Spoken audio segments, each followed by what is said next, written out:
Now for the next category of drugs, which we'll get to look at it, their pharmacology, we'll talk about the antihistamines. And basically you could say these are drugs that are against what release of histamines. Okay, antihistamines. So you see them, a lot of them. Okay, a lot of them. So we'll look at them, we'll look at all the classes of antihistamines and the examples of drugs that basically fall under these categories. Okay,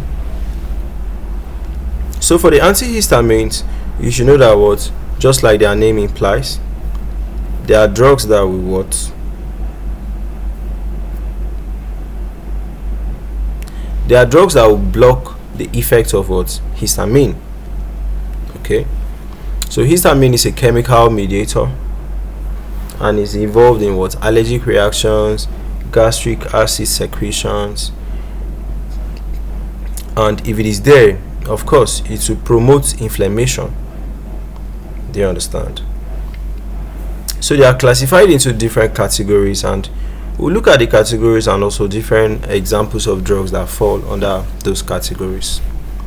So we have the word histamine 1 receptor antagonists. Okay, those ones, they'll stop anything from binding to the histamine 1. You understand?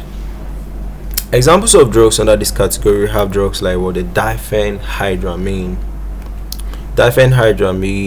chlorpheniramine, we have the loratadine, we have the cetirizine, we have the fexofenadine. So what's their mechanism of action? Of course, they block the histamine 1 receptors, and this will now reduce histamine from binding to those receptors, so it will reduce the allergic issues that could have come up.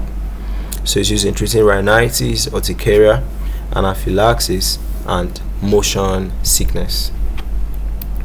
Okay, now for the next category, we have the histamine 2 receptor antagonists.